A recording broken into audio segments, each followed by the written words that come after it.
Metropolitan, really the only ones that stood out for me were New Jersey Devils, Jack Hughes for the Hart Trophy. We got the New York Rangers, Jonathan Quick putting up better numbers than Igor Shesterkin. And this is unfortunate. These next two, Pittsburgh Penguins. Do they have to consider firing Mike Sullivan? That one hurts me to write. And Washington Capitals, Gretzky's record has never been safer. Yeah. Hit on any of those you want, but Metro Division, go. I have no idea what the fuck to make of this division anymore. That's it's the best division, right? It has to be. Top to bottom, it has to be the best division. I guess so. Yeah. I mean, yeah. Yeah, I mean, hard to argue when you just look at each team, like into like the average, like when you average out the whole division, like team by team. Yeah, probably, because I think they've got the most teams that are just like, hey, would you be shocked if this team made the playoffs? Could feasibly make the playoffs. So there, yeah. And the top end, though, the top end is no joke. Mm-hmm. Yeah. The one I was dying laughing because Ovechkin had that start to the, my God. And God damn it, it sucks. Nick Backstrom stepping away from hockey for slow. Now. Well, Backstrom stepping away from hockey, which really sucks. Like, yeah, it's a bummer. Yeah. I gotta say though, it worked out great for me though that I've been making jokes like showing like elderly people in GIFs whenever like the Capitals do anything. And then they come out for the shootout against the Wild, and everyone went as slow as humanly possible on their shots. It's like, oh my God, they actually have walkers. Okay. More proof that they read our stupid tweets. But I think it was, I can't remember if it was the game that they finally won, but Ovechkin ended up average. I think he totaled 14 shots on goal. It was just like, oh, okay.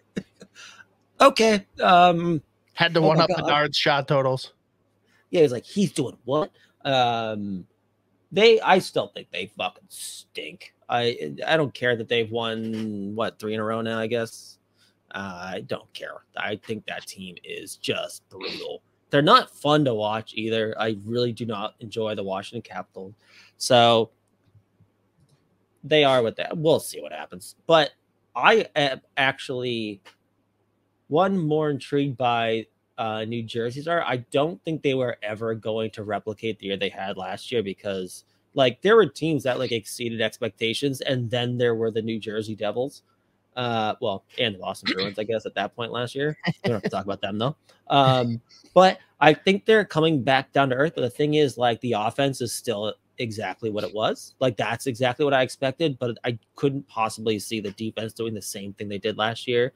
And you've got like Luke Hughes, who is pretty much off to the kind of start I would have expected, where like super fun to watch, still learning, but I love that they're just, again, letting him cook and playing him a lot. Like, I love that approach with those kind of like young players where it's like, let him go, dude. Like, I hate when like prospects with that kind of skill set, yeah, they'll get their NHL games, but we're going to put a leash on them or we're going to play them 10, 11, 12 minutes. It's like, no, dude. Like, if he got picked where he got picked for a reason, he's got I'm going to end up having to eat that one, by the way. I laughed at him where his Calder odds were. And he is currently leading rookies in scoring. So, yeah. He's unbelievable. Stay happy. But I think we should finish this off with you. Just give me the full rundown on the Pittsburgh Penguins, because all I can say really is they just are so creative in finding the weirdest, most ridiculous, and like pretty painful ways to lose. That last one against Anaheim was stunning, I guess, to say the least. Shout out, by the way, last thing, and then I'll let you go. Mason McTavish off to an absolute fucking rip for the Anaheim Ducks to start the year. Love that for him. Love that. Ducks player. have just but been. Go ahead. Dostal is the one that's really the one to talk about for the Ducks too. He has been something. Like, he is going to be a dark horse for the Calder. Penguins, it's again, to prove that I am not a biased individual. I have beat the drum for the better part of 3 or 4 years, saying that Mike Sullivan gets no respect, should be in the Jack Adams conversation every year for what he does with depleted rosters, gets the best out of his guys. I'm right there with you. He is a mess this year. He has done nothing. Yep. He's not really making changes either. Like, we've seen historically, you look even back to last year, Ricard Raquel and Evgeny Malkin do not work. It's not a thing. We've seen Raquel succeed on the first line with Crosby. Like, that's just a simple example that he's just not even considering doing. The biggest issue for me, to be completely honest, is that Kyle Dubas, sight unseen, came in and decided doubling down on Tristan Jarry was the move. And oh boy, it's early, so maybe an overreaction, but he has been brutal.